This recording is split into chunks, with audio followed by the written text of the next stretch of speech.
Let's try this again. Can everybody hear me? Let me check the audio levels. I really appreciate those of you for telling me that that was not working.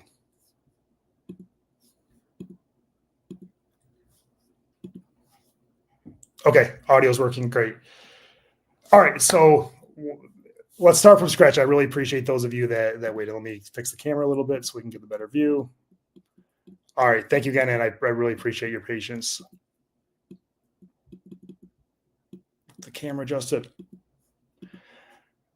Now you can't see me. Oh my gosh.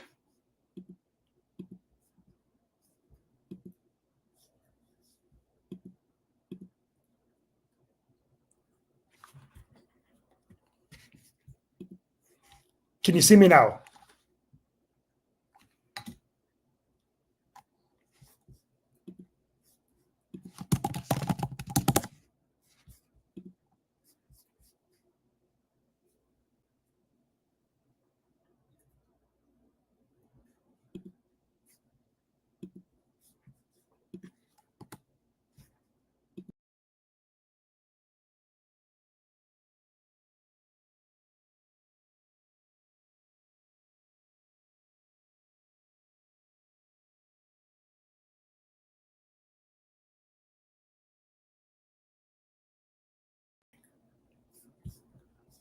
How about now?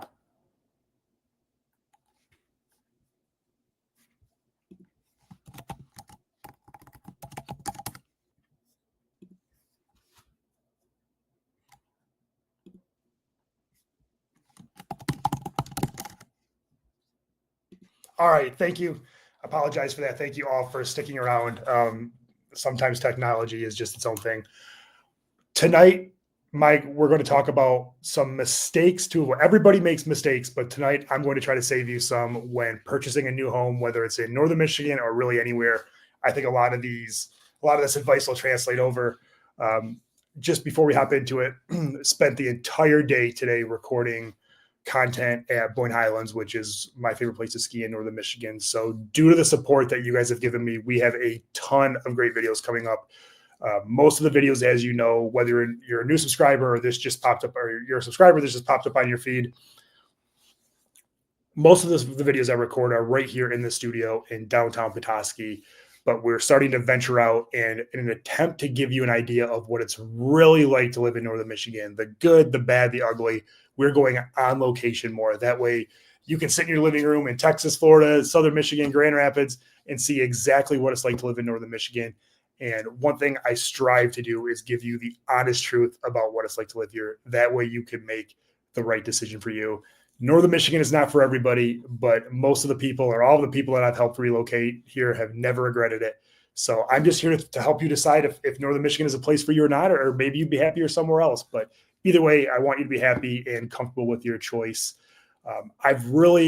We've really spent a lot of time this winter talking about Northern Michigan in the winter because out of the hundreds and hundreds of families I've helped relocate here, the winter is either the mental roadblock they have when deciding to come here or not. And I'll be honest, if you don't like snow and you don't like cold weather, specifically this winter, Northern Michigan is probably not for you in the winter. Now, hey, maybe you're going to just live here in the summertime and buy a second home and third home or whatever it is, and that's great.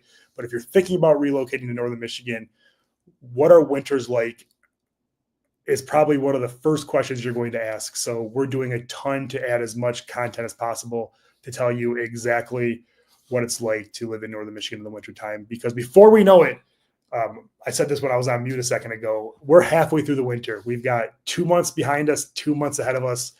A lot of people think winter lasts 5 or 6 months in Northern Michigan. That's simply not the truth. It's usually December, January, February, March.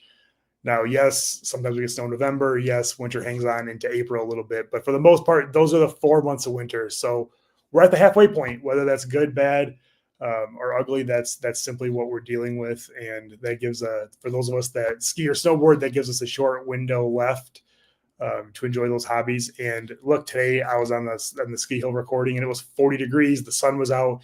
You could definitely feel the days are getting a little bit longer here. So again, thank you for joining me tonight. Thank you for bearing with the technical difficulties in the very beginning. I don't know. We use a really good service to promote these, and sometimes it doesn't work the way we want to. So I'm going to put a banner up Drop your questions in the comments. The reason I do these lives is so we can have an interactive conversation. We make a lot of videos where it's just me talking to the screen and telling you what it's on my mind, but I like doing these lives every Thursday at 7 because it gives me the opportunity to interact with you. We've had some great guests on. We had Ian with One Trust. We had Michael from MI Bridge, who's a great publication about Michigan. We've got an insurance agent coming up. I'm really trying to think of what I would want to know if I were relocating to an area. Who are the people I'd want to talk to? What are the things that would be important to me? And I'm doing my best to get those people to join us and answer all of your questions and tell you, when Ian was on, he gave some great insight as to what's different about getting a loan in Northern Michigan than getting a loan in other places. And we're going to have an insurance agent on because we want to tell you what insurance is actually like here versus other areas, because insurance is becoming a hot button issue. Ian is asking me, I look perhaps an issue. I realized it was him. I was actually a little bit concerned because I have snowboarded for years. And today, I'll tell you a personal story.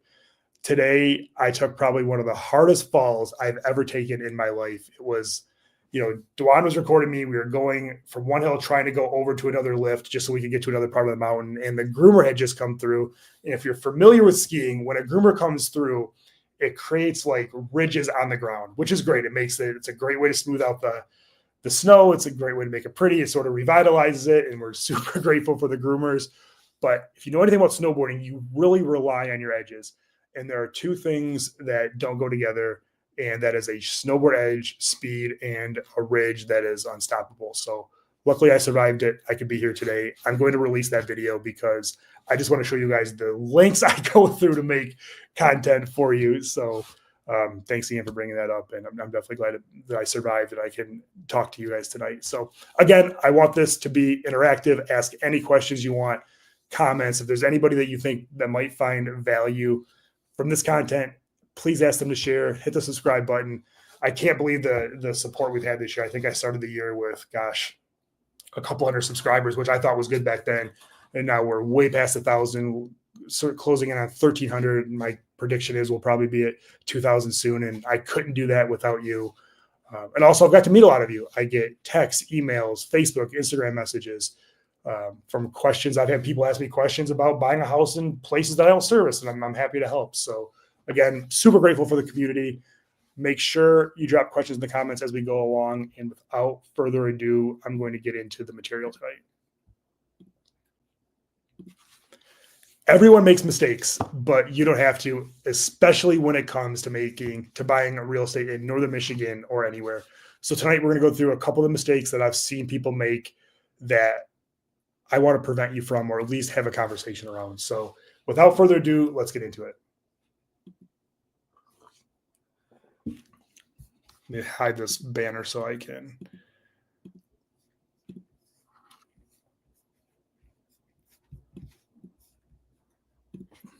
Not talking to a real estate agent early. I get this question a lot, is when should I call you? And you guys have listened and followed my advice.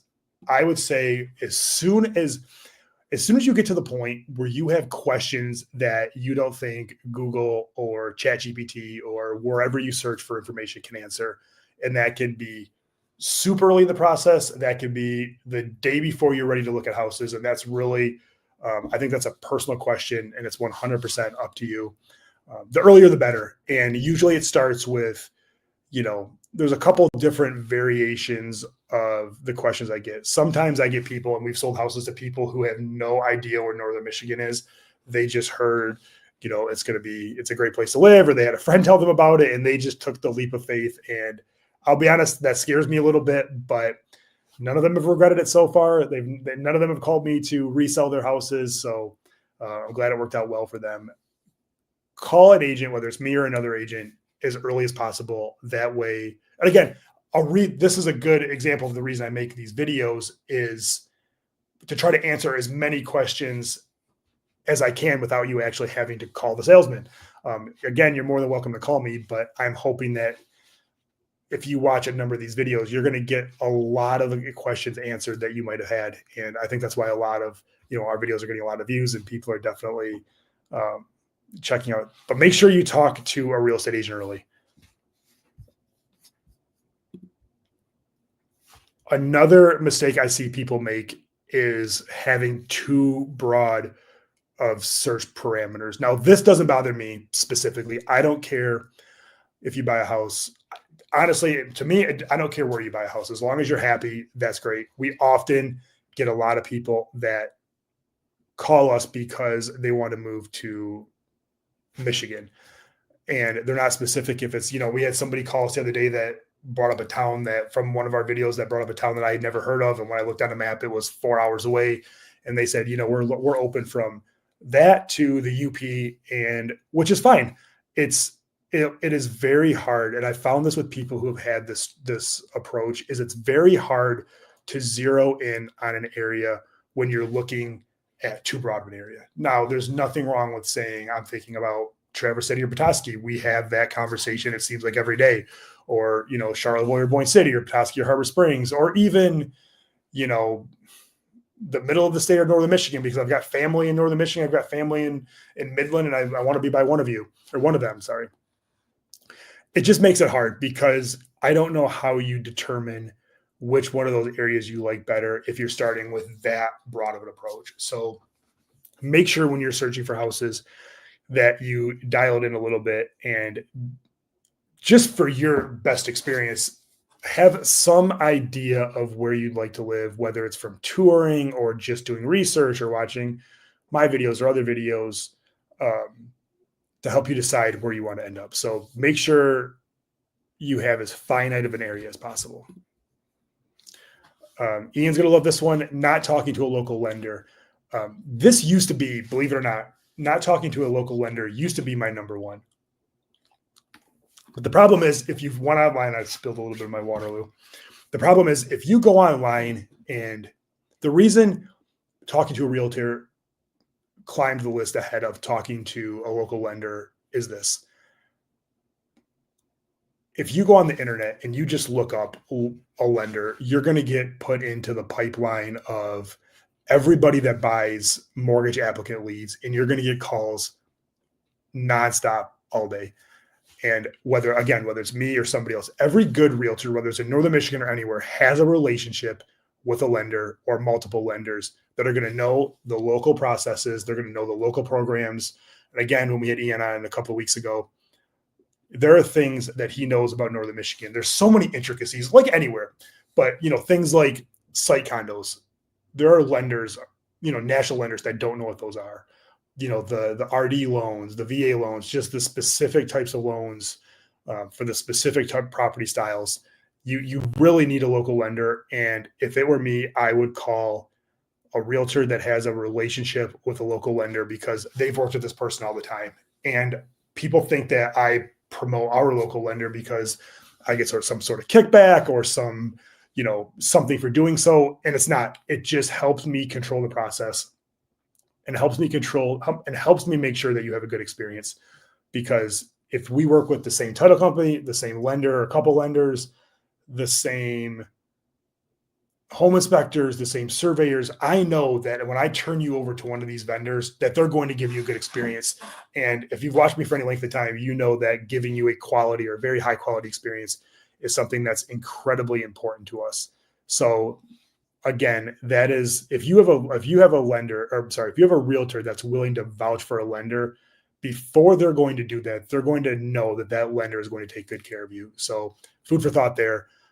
Again, if you have a great relationship, or you've got a private wealth manager, or you've got a private banker someplace else, or your brother's a lender, or your best friend a lender, look, I don't want to scare you in saying a downstate lender cannot help you, but a Northern Michigan lender definitely knows more about what's going on in Northern Michigan. So again, I would say at least give them a second opinion, or ask for a second opinion, see what they have to offer compared to your out-of-town lender, and see if there's any difference. And again, as we go through these, feel free to drop comments, questions, and I'll be happy to answer them. We can stop. Usually these run 45 minutes to an hour. We can stay as late as you guys want to. I book my Thursday nights to talk to you guys about Northern Michigan real estate, and I'm happy to do so. So again, don't hesitate to drop a question. And whether you're watching live, as most of you are, or a lot of you watch the replay, if you drop a question later on because something caused you to think or caused you to have a question, feel free to drop in the comments and I'll be happy to answer later.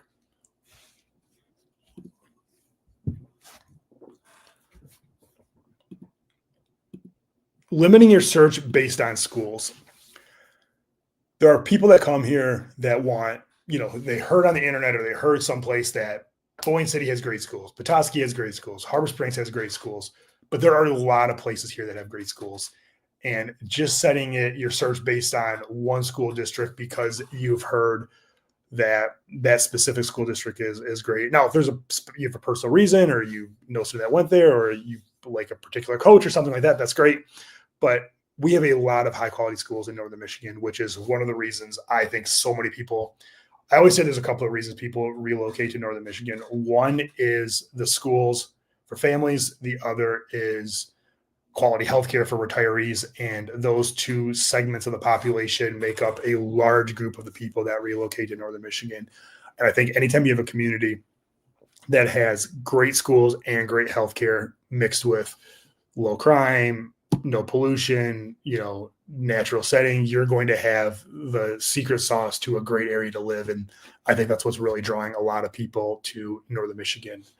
So again, one of the resources we use is niche.com. There's a couple of good websites for schools. Niche.com is a great website to evaluate schools. You can go on there, type in a zip code or a town, and it will tell you every, elementary, private school, middle school, high school in that district, and also give you a rating. So definitely something to consider if you're looking at schools and schools are important to you, which, hey, that's the first thing I would ask if I was moving to an area is about the quality of schools. Go to niche.com, however you want to say it, and evaluate the schools there. So you're not taking my word for it. You're taking an unbiased third-party website's word about what schools are good and bad in Northern Michigan.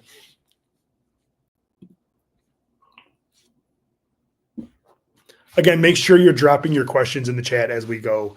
We're going to go over a lot tonight. This is truly one of the most informative lives I think you're going to see, because I'm just here to help you save as much time and have as little hassle in buying a house or relocating as possible, and even help you understand what steps to take when you're considering relocating to Northern Michigan or any area for that matter. Not choosing a good location for your lifestyle. Now, this is an underrated one.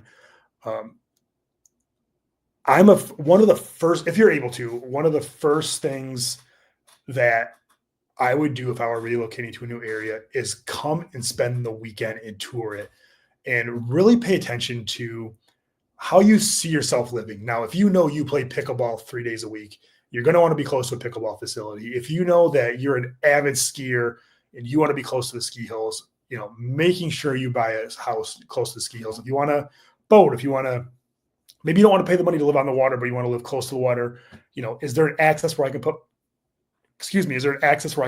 my boat on the water easily?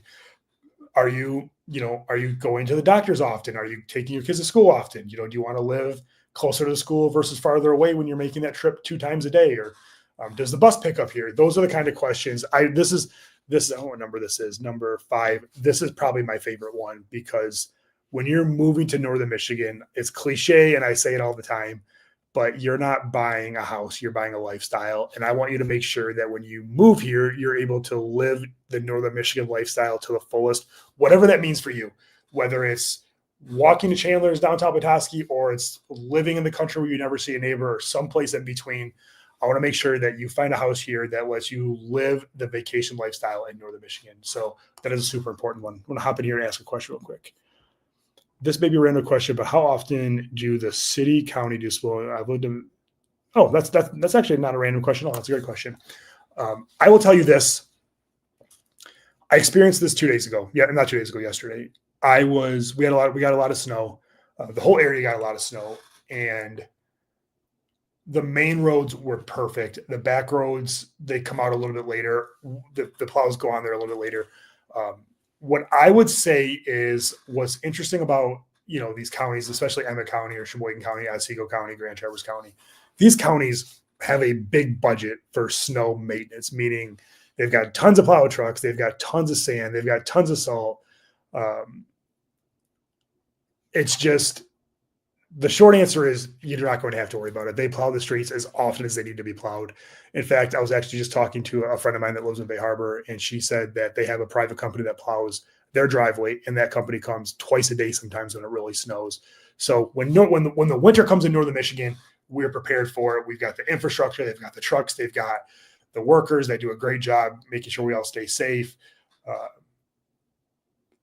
And again, we talked about this last week. We've had a lot of snow days this year. So when the weather, when you simply can't stay on top of the weather, which is a handful of times a year, everything just shuts down. Now there are times when we get, we mentioned a couple episodes ago that Gaylord broke the record for getting 2 feet of snow in one day. I mean, and I'm sure they were, even when the county trucks were out plowing around the clock, there was probably no way they could stay on top of it. So then they closed schools and closed some other facilities. But no, as somebody who's lived in northern Michigan their whole life, I think northern Michigan does an incredible job of making sure that the roads are clean. And there's tons of, if you don't, snowblower, having somebody plow your driveway, dealing and managing the snow in the wintertime is our first and foremost priority. And it just becomes second nature. When I come to the office at 8:00 in the morning every day, the first thing I do is shovel the steps.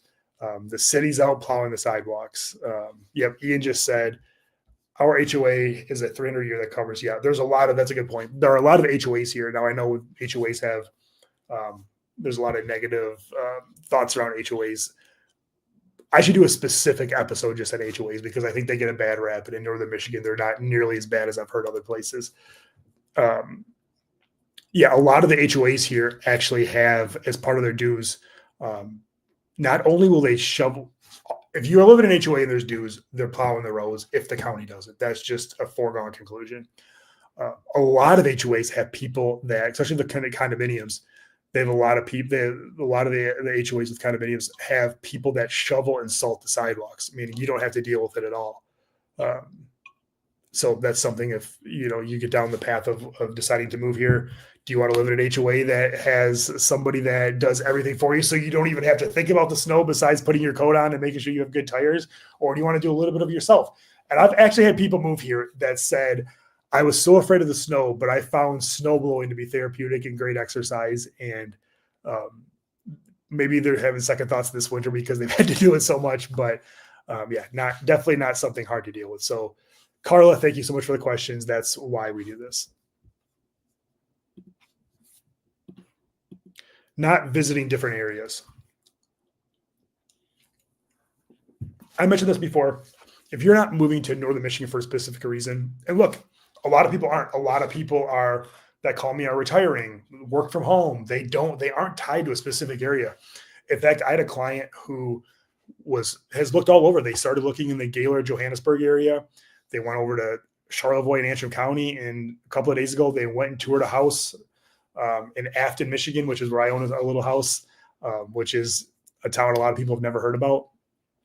Make sure you're open because look, property values vary a lot in northern Michigan. If you look at price per square foot or median home sale price, a house in Charlevoix could be $450. That same house, east of I-75 could be $300,000. And if you don't really care, and look, that's only half hour, 45 minutes apart driving. If there's something, you want to be close to Petoskey, you want to be close to Charlevoix, you can definitely still do that and live in an area that has a little less expensive houses. And again, another reason we make a lot of these videos is to give you as much exposure to different areas as possible. That way, when you are deciding what area you want to live in, you can say, hey, what about this area? Here's this video. What about this area? Here's that video. So again, make sure you give every area a fair shake. Unless you're moving here to work at the Amazon distribution center in Gaylord, you've got to live in Gaylord. There are a lot of communities that are great communities, very affordable that you may have never heard. So make sure when you call that agent the first time, you listen to what advice they might give you, because you might say I want to live in Gaylord, and they might tell you, look, there's a house in Vanderbilt 10 minutes away that's 25% as expensive, has more amenities. Maybe you should consider this. So definitely something to think about.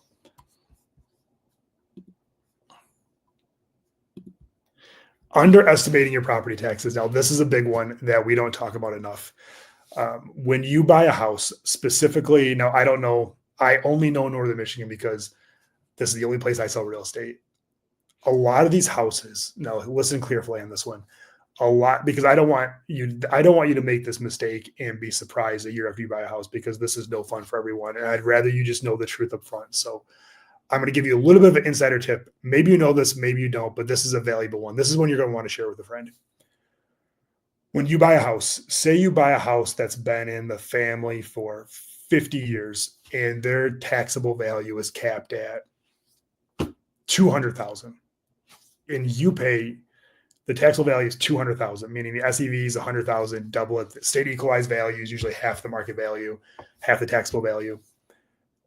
You buy that house for $600,000. When you call your lender, when you budget, they're going to budget the taxes based on what the current taxes are. What you need to keep in mind is when you buy a property in Michigan, and my guess is probably anywhere, the property taxes become uncapped, meaning those taxes, they don't always, and there's really no rhyme or reason about how high they go, how high they're not going to go, but they can go as high as that new purchase price. Now, I've heard from a ton of assessors, they're not allowed to track sales, but you better believe that when that property becomes uncapped, that value is probably going to go up. Now, I've had a lot of clients, friends buy houses and the value has not jumped up that much. But then I've recently heard of some people that the value jumped up a ton and it really affected their overall budget when buying the house. Now, none of them have told me they wouldn't have bought the house otherwise, but it definitely their housing costs became a lot more expensive than they expected. And I just would hate to see anybody fall into that. They didn't do anything wrong. Nobody did anything wrong. It's just something to consider, that when you're buying a house, make sure you factor in that the property taxes could jump. Now, there's a great website. If you just Google state of Michigan property tax estimator, you can plug the numbers in. As long as you know the township and the school district, you can get a pretty good idea of what the taxes could be. Now, again, they typically don't jump all the way to the new price. In fact, I can't think of a single time that happened, but I've heard sometimes recently where it's gotten close, and close means, twice the taxes the buyer was thinking about paying. And that is just something that I think I need to talk about more, because budgeting is important. Making sure you buy a house you can afford is important. And I don't, with as much as houses are costing now and as high as interest rates are, I don't want anybody to have any surprises a year after they buy a house, because I want you to have as much money left over to enjoy Northern Michigan and not pay that big property tax bill. On a positive note, we have in Michigan, once that property is uncapped and it sets the new basis, that cannot increase by more than the percentage change in the CPI index, meaning it's only going to go up a couple of percent every year. So it's never going to make a big jump again until you go to sell it. But then at that time, that's the next person's issue to think about. So make sure not just, I'm sure we're going to talk about budgeting when we get further into these, but make sure.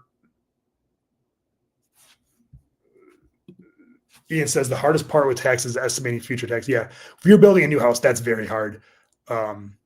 That is something you're going to want to talk to the builder about, or even call the tax assessor and find out what is this house going to cost me, because that is a paid role, and their job is to collect taxes and guide people. And that's definitely a valuable call.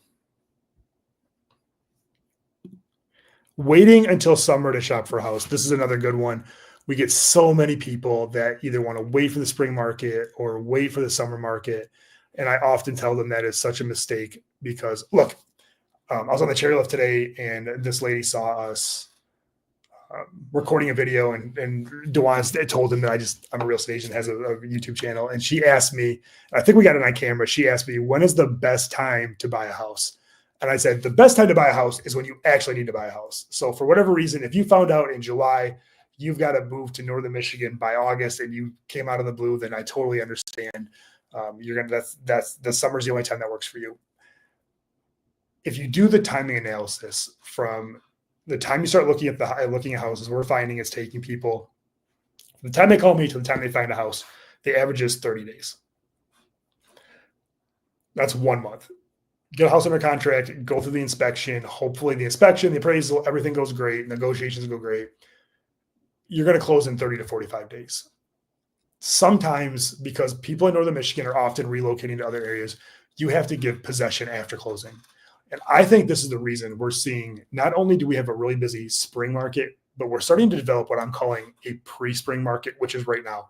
Because if you do the math, if it takes 30 days to find a house and you start February 1st, that puts you in March. 30 days to close. April, you have to give some possession. You're into May. You're basically, by starting to look for a house in February and having everything go the way you planned, you're in your house in the middle of May, the beginning of June, which schools are ready to let out. That is darn near the start of summer here. In fact, it is the start of summer here. So if you push that off a month, or you start doing, look, if you play that game and start in May, spend May looking for a house. And not only does that push your move further into the summer, but there's also so much more competition in the summer months. I get it. It's not a lot of fun to look at houses in 2 feet of snow. It's cold. It's hard to get here. It's a lot more pleasant to look at houses in the spring and summertime, but the early bird gets the worm, and you want to make the most out of living in Northern Michigan in the summertime. It always breaks my heart when somebody goes under contract in late July, because they're probably not going to live in that house until well into the fall. And they probably bought the house, or probably were excited about moving into the house because they experienced summer in Northern Michigan.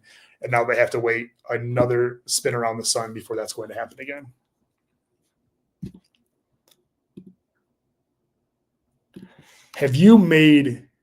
Now be honest with me, have you made any mistakes in buying a house? Is there something that you've done that you wish you wouldn't have, or that you can prevent others from doing? Make sure you drop that in the chat. And again, no judgment. This is an open, honest conversation.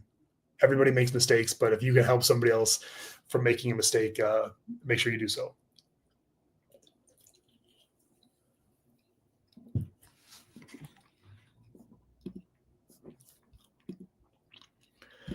Again, this goes along the lines of the property tax is underestimating the cost of not only buying a house, but maintenance, spring, summer, fall, winter. What is it going to actually cost to own the house? I'm a huge proponent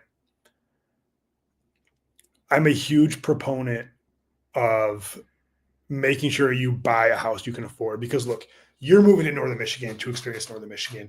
And I'm just going to tell you, from someone that's been here a long time, it's funny how many toys you end up buying in Northern Michigan, whether it's kayaks, whether it's four-wheelers, snowmobiles, skis, snowboards. There's a lot of costs. Everybody thinks about property taxes, mortgage, insurance, that kind of stuff. You want to think about home repairs. Are you going to have to buy a bunch of new furniture? Specifically for first-time home buyers, I haven't gone through this before.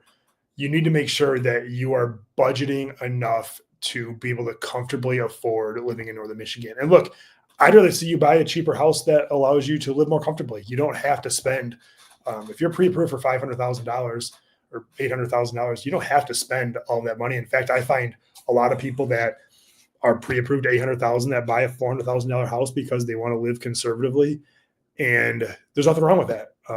We don't all have to keep up with the Joneses and buy the most expensive house that we can find. So definitely making sure that you're not underestimating the cost of buying a new house, moving into a new house, upgrading the new house, buying furniture, buying toys. There's just a ton of stuff that goes into buying a home. And I'm sure a million people in the chat that have bought houses before will tell you it's a lot more expensive than you think it's going to be. Andrew McNaughton asked, when does the Amazon facility in Gaylord move in? And I think it already moved in. Andrew, I think it moved in already. I'm sure it did. Amazon facility Gaylord. Let me Google this real quick.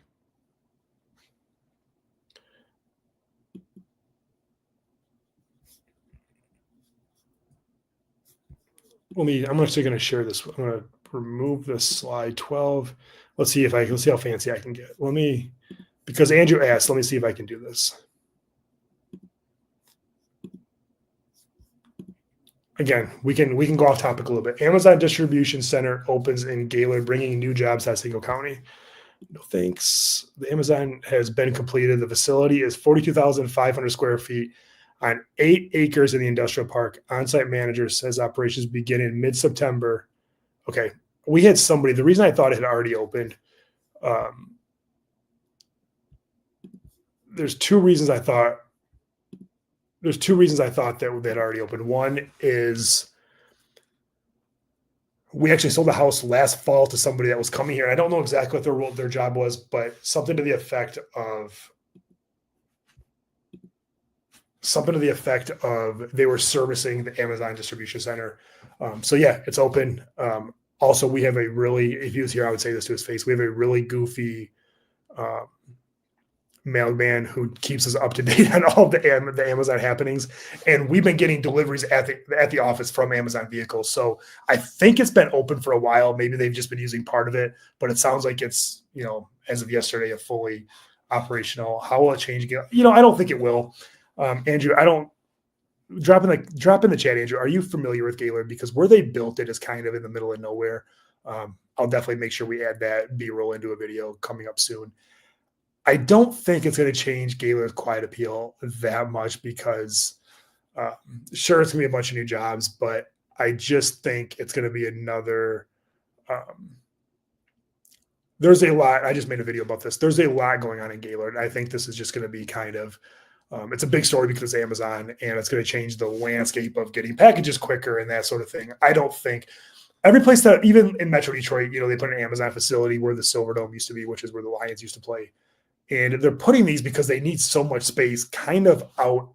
I don't want to say in the middle of nowhere, but they're not smack dab downtown. So I'll report back. I don't think it's going to change much. I think it's going to bring a few jobs in, probably cause, home values to rise a little bit. But I think for now, it's a non-story. I know it's hard. It's probably hard to believe, but it's definitely something we'll watch. Carla says, thanks for that, Andrew. Thank you again for watching, and thank you for the comment. Home inspection sometimes excludes mold, termites, carpenter activity. This has surprised us in the past. That is a great point. Fun fact: we have mold here. We don't have a bunch of mold, but mold is possible here. We do not have termites in northern Michigan above the 45th parallel because inspectors have told me in the past it's just too cold. I don't think we have carpenter ants either. If anybody knows, we typically don't do termite inspections, and this is not me trying to boondoggle you or bamboozle you into buying a house that has bug infestation, but I've sold over 600 houses in northern Michigan. We've never once done a termite inspection. In fact, VA loans require a pest inspection, and I think we're almost always able to get it waived, which leads me to believe that because we're doing a VA loan right now, that's not an issue here. So yeah, mold is a big one though, because the reason mold activity, Carla, this is a great point that we have to pay attention to, is when you have an area, we have a lot of moisture here, whether it's rain, whether it's snow, anytime you get cool, damp areas or like basements with drywall or places, foundations underground, or even attics that get really hot and really cold, or they're not sealed the right way. The mold is definitely, and every home inspector here is going to check for mold. And there's varying degrees. There's the mold that you just go to Home Depot and buy something to wash it off. And you're good to go. Some require remediation, and we've got great mold contractors in northern Michigan. There's tons of property restoration companies. So yeah, definitely Carla is spot on. Mold is definitely something that we're going to that you should definitely consider.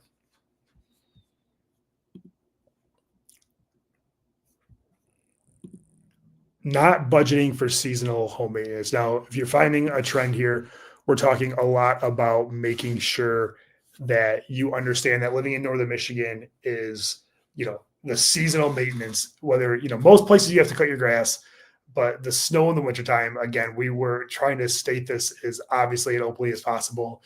When you live in northern Michigan, if you're going to be here in the wintertime, or even if you're not going to be here in the wintertime, you have to figure out what's going to happen with the snow. And I talked to somebody, a buyer last week, that said, they were really concerned about leaving their house vacant for, 9 months out of the year because they only plan to be here in the summertime. And I tried to assure them a little bit. I said, if you drive through Petoskey right now, Harbor Springs, Bay Harbor, a lot of places in Petoskey, there are some very expensive houses that are empty that those people are not going to think about again until the summer. So we've got tons of great caretakers. You can do it any way you want. You can put cameras up. You can do the Nest thermostats to monitor the temperature. You can hire a caregiver. You can, we look at a handful of houses for people. So definitely something to consider. And if you live here, it's really interesting because if you budget, it's hard to budget because a year ago, your snowplow bill was nothing. This year, those snowplow guys are filling their pockets with money. And that's definitely something that's hard to consider from year to year. And a question I have for the audience, and this is something that's been on my mind lately, is do you think this is a one-off winter or is winter back? Because for the last 3 or 4 years, we've had very mild winters. And this winter has felt like the winters that I remember. Maybe not as much snow, but The kids have had a ton of snow days. We've skied and snowboarded a lot. We've got a ton of snow. It seems like every day we get a few inches. So what do you think? Is this how it's going to be in northern Michigan? Is winter back for good, or is global warming going to cause winter? I'm half joking because I don't want to get into that conversation, but is this just how winter is, or will it return to mild next year? So drop a comment while I answer Carla's question. Are foundations typically unfinished? We find, I was just in Traverse City showing houses yesterday in new construction, and all the basements were unfinished. And I think it's obviously it's a cost cutting move because it's easier to sell a house with an unfinished basement. But also it's almost like what I love about unfinished basements, Carla and everybody else, is I think unfinished basements give you such a blank canvas. It's almost like when somebody goes to sell their house and they're like, "Hey, should I paint the living room? Should I paint the hall, whatever, the bedrooms?" And it's like, no, let the next person, as long as it's not detrimental, let the next person pick their colors and just adjust your price accordingly. That's how I feel about unfinished basements. And this is probably a longer answer than you expected, but it's the truth. And it's a good conversation again. I've seen people do so many different things with unfinished basements. Some people, as long as you have ingress, egress windows, you can put another bedroom. If it's plumbed, you can put another bathroom. You can put a home theater room. I've seen people make them gyms. I've seen people make them giant home offices, man caves with a wet bar. I think the unfinished basement is one of the blankest canvases the most blank canvas you're ever going to find in home design, because you can literally do whatever you want. And the best part is you get to do it on your terms, meaning, you just bought an expensive house. You want to absorb that. You want to figure out, make sure you get your budget right, save up some money, and then finish your basement. You can do that. And in the meantime, it's a great place for storage. I just saw a friend on Instagram yesterday. Their daughter was riding their bike around the basement because they had a really big basement. I've seen kids play hockey in the unfinished basements. I know unfinished basements are underrated in my opinion. So Andrew asked, do you tend to have radon problems with unfinished basements? The radon problem isn't typically tied to whether a basement is finished or not. There are certain areas that you're going to want to have a radon test done. In fact, we just had a radon test done. It came back negative, which is great. For $100, you can do a radon test, and we don't run into it often, but for $100, why wouldn't you want to make sure your family's protected from radon? And if it were me, whether I'm buying a house here or anywhere, I would do a radon test, even if it wasn't in the area that radon is prevalent, because it's $100 and radon is a big deal. And I would never want you to buy a house that has radon in it. So great question, Andrew. But I'm trying to think. I know there was one time we had to have a radon, whatever the machine is they put in. And that's what happens. If you find there's high levels of radon in the house, there are machines you can put in. I think they cost $1,000 or $2,000 that wipe out the radon and make the house perfectly safe. So great question, Andrew. Are heated garages common? Yeah, I would say they are. Heated pole barns are common. If somebody there's nothing better than getting in your heated garage in your completely cleared off car in the wintertime. And I was talking to a friend of mine that works at a body shop. Most people that live in northern Michigan have garages. Now, not everybody that lives in northern Michigan that has a garage parks their cars in them. A lot of people fill their cars up or fill the garages up with storage, and they just park their cars outside. Especially this year, cold weather isn't good on cars, whether it's, tire pressure. I had a friend that I didn't even know this was a thing. So I'm not a mechanic, but you stick the nozzle in the car to fill the gas up. But I guess there's another door that lets the gas in, which I sound stupid, but I had no idea that was a thing. It got so cold. It didn't freeze, but it made it hard to open, and it was hard to put gas in the car. And the guy that worked at the mechanic that I talked to said, yeah, he's having a lot of people come in just because cold weather is hard on cars. And I'm not talking about just like that. I mean, there's nothing better than getting in your warm car, driving into the cold, because that, I'm telling you, the heated garage is a good way to make winter a lot less easier, because if all you're doing is getting into your car, driving out of your heated garage, going to work, coming back, you're not experiencing as much of the cold weather as people that don't have a garage. I'm going to hide this comment. Not having a clear head during the home inspection. When I list a house, this is a story. If you're watching this and you're thinking about selling your house, which I know we're starting to get a lot of people that are watching this that actually own houses in Northern Michigan that are thinking about selling. One of my favorite tricks for a home seller is to do what's called a pre-listing home inspection, meaning you call the same type of home inspector that the buyer is going to call. They come into your house and they do a home inspection the same way.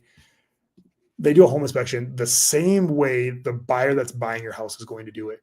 And a lot of people say, why would I want to spend that money when the buyer is going to just do the same thing? And the metaphor I use is, wouldn't you rather know the answers to the test before you take the test? That's the first thing. The second thing is, I think it sends a really good message to potential buyers that you care enough about your house and you want to make sure that you're selling a quality home that you're willing to pay for home inspection that a lot of other sellers don't even consider. And the third, and my personal favorite, is I've never seen a repair cost as much as it does when it shows up on an inspection report, meaning something that should cost $200 turns into a $2,000 repair request or concession in an addendum, because one of my favorite sayings is, when emotions are high, intelligence are low. When there is never a more emotional time during the home process than when somebody is the home inspection, because they're worried about every single little thing. I can't tell you how many times. I mean, one time I sold a $2 million house and they were fighting over, a $500 rug. And again, it sounds silly after the fact, but in the heat of the moment, that is the biggest deal to both of them. So make sure that you have a clear head during the home inspection, because the trick is to get what you want fixed by being as reasonable as possible. And I always tell people, I will ask for whatever you want if it's important to you, but the more you ask for and the more unreasonable you are, again, if something comes up and it's broken and needs to be fixed, we got to ask for it. Sometimes people get a little bit unreasonable on both sides. I've been on it with buyers. I've been on it when I have a listing and buyers are doing this to me. Sometimes people can get a little bit unreasonable with these home inspections, and it's hard to get their wishes granted, but we obviously do our best. So that's it. That is my advice to you on how to win buying a house in Northern Michigan or anywhere. And if you avoid those mistakes, if all you do is make sure you check the boxes next to everything I just said, you're going to be in good shape and you're going to save yourself a lot of hassle and heartache. As I finish up tonight, if you have any questions, or is there anything else you want to talk about, make sure Carla says thank you for the information. Carla, thank you for the great questions. I guarantee there was somebody either watching this live with us or that's going to come back and watch this later that is going to have the same questions that you had, and you're going to have greatly helped them. So thank you for contributing to the community, and I really appreciate that. But as we wrap up and talk about a little bit of closing remarks, feel free to drop a comment if there's anything that's on your mind. If you're thinking about spring in Northern Michigan, summer in Northern Michigan, I promise you it is right around the corner. And I don't know. I think I would be sad to see winter go this year. It's been after the last couple of winters of not really having a winter and not really having much snow, this winter has definitely been different and welcome. And it's nice to see everybody out and about enjoying the sledding hills and the ski hills and the restaurants. And, when I drove back into town to come in and do this live, it felt like downtown was busier. And I think in Northern Michigan, one thing that's really interesting is as weather starts to improve, people come out of hiding. It's just like they come out of the woodwork. And I know in the next month or so, we're going to get that 50, 60 degree day and every restaurant's going to be booked, and you're going to really feel like summer is coming. Now, the downside is that is almost always followed by a snowstorm. Meaning we get the taste of summer, the taste that spring's coming. And I shouldn't say summer. We get the taste that spring's coming. We see that there's a light at the end of the tunnel. And the next thing you know, we've got 2 feet of snow and we're back to snow days. And but that's just Northern Michigan for you. So again, make sure if you're watching this and you're not yet subscribed, it would mean the world to me if you hit the subscribe button. We've got some amazing videos coming up that we're spending, these videos used to take me an hour in the studio. Now we're spending a half a day. We're driving to places, we're buying a bunch of video equipment to really try to make these videos the best videos that we can possibly make about what it's actually like to live in Northern Michigan. So without any further comments, I will say good night. I will be here next Thursday at 7 p.m. Plan on it for the rest of the year. From now on, Thursday at 7 p.m., plan on being here with us. And I look forward to talking to all of you next week. Thank you.